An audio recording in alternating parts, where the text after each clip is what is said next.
Hello family, সবাই কেমন আছো? আশা করি সবাই ভালো বিশ্বাস ব্লগে তোমাদের অনেক অনেক ওয়েলকাম। তো আমার শরীরটা ভালো না থাকার কারণে তোমাদের সাথে ডেইলি ব্লগ দিতে পারছিলাম না। তো তোমরা আমার একটা ভিডিওতে অনেক ভালোবাসা দিয়েছো, যাই হোক আমি ভীষণ খুশি। আর তোমরা এইভাবে আমাকে একটু আমার পাশে থেকো, আমাকে একটু সাপোর্ট করো, কারণ তোমরা ছাড়া কোনো কিছুই সম্ভব না। তো দেখো, সকালবেলা ঘুম থেকে উঠে আগে আমি বিছনা টিছনা ভালো করে পরিষ্কার করে নিচ্ছি। আর কিছুদিন ধরে ভাবছিলাম যে আমি শোকেসটা একটু পরিষ্কার করব। শরীর খারাপ থাকার কারণে আমি কোনো কাজই সেরমভাবে করতে পারছিলাম না, যেটা আর কি না করলে না সেটা করছিলাম।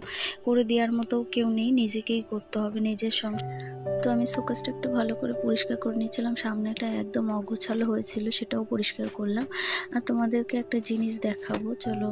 তো আমি কিছুদিন ধরে প্রচণ্ড পরিমাণ বেশ কিছুদিন ধরে একদম কিছু ভেবে পাচ্ছি না যে এইটা কি করব। তো এইটার সমাধান আমার কাছে জানা নেই, যদি তোমাদের কাছে জানা থাকে তাহলে আমাকে একটু কমেন্ট করে জানিও। তো শোকেসটা আমি কিছুই দিইনি, কাপড়টার মধ্যে শুধু একটা শুকনো কাপড় দিয়ে ভালো করে একটু মুছে নিচ্ছিলাম। আয়নাগুলো প্রায়ই পরিষ্কার করা হয়, শোকেসটাও গুছিয়ে রাখা হয়। শরীর খারাপ ছিল এই কারণে আর কি কিছু করতে পারিনি সেভাবে কাজ বাজ।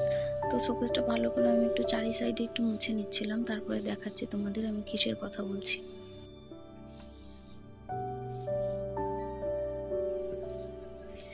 তো এই দেখো, আমার ঘরের একটা ছোট জানলা আছে, সেই জানলার পাশে আর কি আমাদের তো টিনের ঘর, তো ওই বাঁশ দিয়ে যেহেতু করা আছে, তো এই বাঁশটা এক সাইডের বাঁশে নাই প্রচণ্ড পরিমাণে ঘুনি ধরেছে। ঘুনি পোকার জ্বালায় কিছুতেই পরিষ্কার করে রাখতে পারছি না। তো কি দেবো বুঝতে পারছি না। কেরোসিন দিয়েছিলাম, কারণ অনেকেই বলেছিল কেরোসিন দিলে নাকি কমে যায়, তো দিয়েছিলাম, তারপরেও দেখলাম কমে না। তো আর আমার শ্বশুরমশাই বলছিল যে এখানে বীজ দিলে নাকি কমে যায়, কিন্তু তাতে প্রচণ্ড গ্যাস। আর কি কোনো রকম উপায় আছে যে যাতে ঘুনিটা আর কি না থাকে? তো একদম সব কিছু নোংরা করে ফেলছে, ওই পাশে কিছুই রাখা যাচ্ছে না। তো এই কারণে আমার মাথাটা খারাপ হয়ে রয়েছে যে যতই পরিষ্কার করো পরিষ্কার থাকছে না, ওই সাইডটা পুরো নোংরা হয়ে রয়েছে। তো যাই হোক, তারপর দেখো আমি ভাবলাম যে সব কিছুই মুছলাম, তো আলমারিটা কেন বাদ দেবো, আলমারিটা একটু মুছে নিলাম আর ঘরের দরজাটাও একটু মুছে নিয়েছি। যে মানুষটাকে মন থেকে ভালোবেসেছি, যার হাত ধরেছি সারা জীবন থাকার জন্য একসাথে, তো হঠাৎ করে কষ্টের কারণে সেই মানুষটাকে ছেড়ে চলে যাবে, এরকম মানসিকতার মানুষ আমিই না।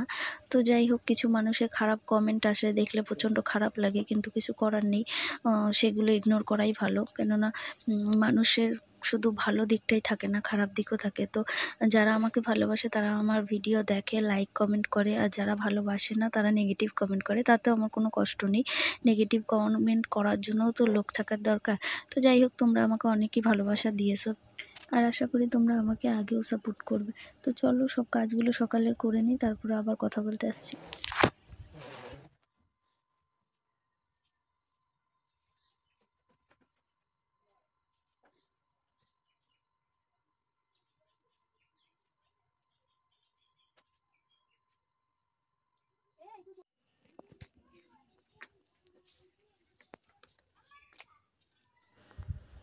কিছুদিন ধরে প্রচণ্ড বৃষ্টি হচ্ছে, লাগাতার বৃষ্টি হতেই রয়েছে, মানে সারাদিনে ৩-৪ বার করে বৃষ্টি হয় টুকটুক করে, আর মোটামুটি চারিদিকে একদম ভিজে স্যাঁতস্যাঁতে হয়ে রয়েছে, শুকোনোর চান্সই দিচ্ছে না বৃষ্টি।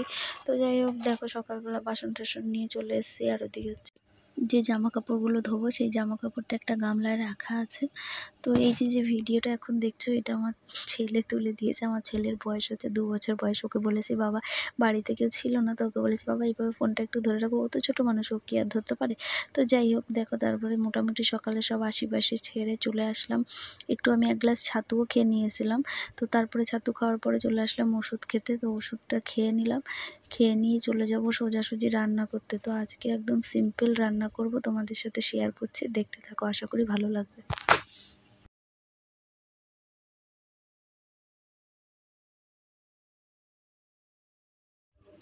ও হ্যাঁ, আরেকটা কথা বলতে তো ভুলেই গেলাম, মানে কিছু জানতে চাচ্ছি।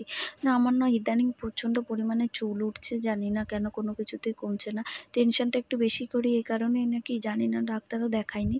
তো কিসে চুল পড়া কমে, তোমরা যদি জেনে থাকো তাহলে আমাকে একটু কমেন্ট করো। আমার চুল প্রায় পড়ে অর্ধেক টাকই হয়ে যাব কদিন পরে, মানে এত পরিমাণে চুল উঠছে, মাথায় তো আঁচড়াতেই ভয় লাগে। চুল এত পরিমাণে ওঠে যে মনে হয় যে মাথা আঁচড়াবো না, ভয়ে ভয়ে মাথা আঁচড়াই। তো তারপরেও যতই মাথা আঁচড়াই না আঁচড়াই, যেটুকু ওঠার সেটুকু তো উঠবেই।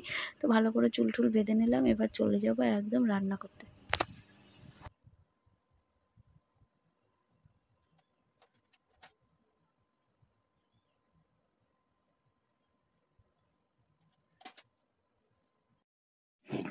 তো প্রথমেই বলেছিলাম আজকে একদম সিম্পল কিছু রান্না করব। তো তোমরা কে কে এটা পছন্দ করো বা কে কে খেয়েছো আমি জানি না, আবার অনেকে আবার খারাপ কমেন্টও করতে পারো যে লতি দিয়ে ডিম। তো যাই হোক, হ্যাঁ আমার ভীষণ ভালো লাগে লতি দিয়ে আজকে আমি ডিম রান্না করব। তো দেখো রান্নাটা প্রায় কমপ্লিটই হয়ে গেছে, এটা রাঁধতে বেশিক্ষণ সময় লাগে না, কিন্তু কষানোর সময় লাস্টের দিকে জল দেওয়ার আগে একটুখানি চিনি দিতে হবে। তো তারপর বিকেলের দিকে আমি একটু কেনাকাটা করতে বেরিয়েছিলাম, অনেকদিন বেরোনো হয় না। তো কি কিনলাম না কি পরের ভিডিওতে অবশ্যই তোমাদের জানাবো। আজকের ভিডিওটা এই অবধি, কার কার ভালো লাগলো কমেন্ট করে জানিও।